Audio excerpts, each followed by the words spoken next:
বন্ধুরা, ছোট্ট বন্ধুরা, আবার হাজির হয়েছি আমি তোমাদের সাথে মূল্যবোধের গল্প বলার আসরে। আজকে আমি তোমাদের সঙ্গে যে গল্পটি করব সেটি একটি রাজা এবং একটা পুকুরের গল্প। তো চলো আমরা গল্পটাকে শুনে নিই।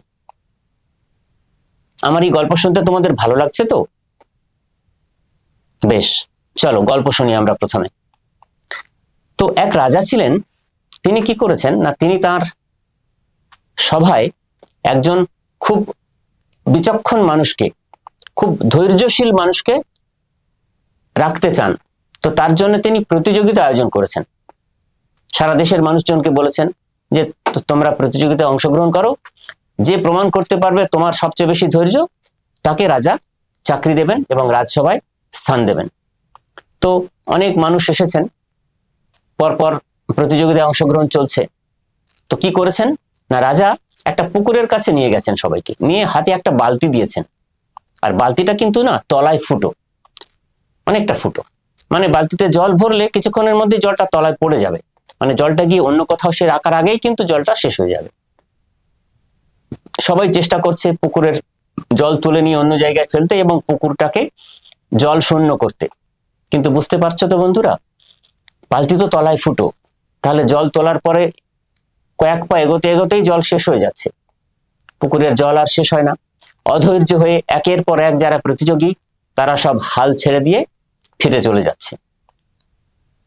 তো সবশেষে রাজামশাই দেখলেন, বাকি যারা দর্শকরা ছিলেন তারা দেখলেন যে একজন ভদ্রলোক তিনি এখনো দাঁড়িয়ে আছেন। তিনি বললেন, আমি অংশগ্রহণ করব এই প্রতিযোগিতায়।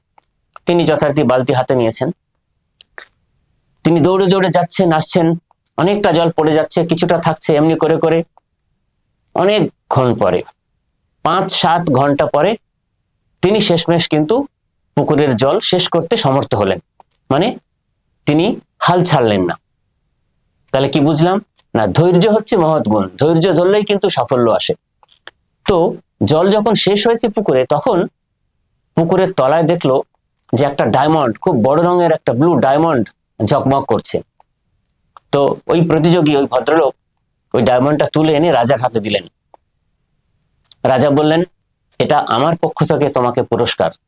মানে এই প্রতিযোগিতা শুরু করার সময় রাজা ওই ডায়মন্ডটি পুকুরে ছুঁড়ে ফেলে দিয়েছিলেন, যে এই প্রতিযোগিতায় জয়লাভ করবে এই ডায়মন্ডটি তার। তো দেখো ধৈর্য যে কত মহৎ গুণ, সে ধৈর্য ধরে জল তুলতে তুলতে যতক্ষণ না শেষ হয় চেষ্টা করে কাজটা শেষ করতে পেরেছে বলে তার দুটো রিওয়ার্ড মিলল। বহু মূল্যবান ওই রত্ন ডায়মন্ড সে পেল উপহার হিসেবে, এবং রাজসভায় সম্মানের চাকরিও পেল। তো এই যে ধৈর্য, মহৎ গুণ, ধৈর্য ধরে যদি তোমরা লেগে থাকো পড়াশোনায় মনোযোগ দিয়ে, অবশ্যই তোমাদের জীবনে সাফল্য আসবে, শিক্ষা জীবনে এবং সামগ্রিক জীবনে।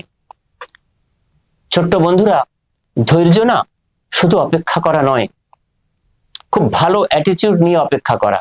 মানে ধৈর্যের ফল, ধৈর্য হয়তো খুব পরিশ্রমের, খুব কষ্টকর একটা ব্যাপার, ধৈর্য ধরে থাকা, প্রসেস অফ সাকসেস খুব কষ্টের, কিন্তু তোমরা তো জানো, বুঝতে পারছো তার ফল কত মিষ্টি। এই মানুষটিকে দেখো, তিনি কিন্তু রাজসভায় চাকরি পেলেন সম্মানের, এবং বহুমূল্যবান রত্ন পেলেন, ডায়মন্ড পেলেন। তো মনে রাখতে হবে, এই ধৈর্যই হচ্ছে সাফল্যের চাবিকাঠি। ছোট্ট বন্ধুরা, আশা করছি এই গল্পটির নীতি কথা তোমরা বুঝতে পেরেছো।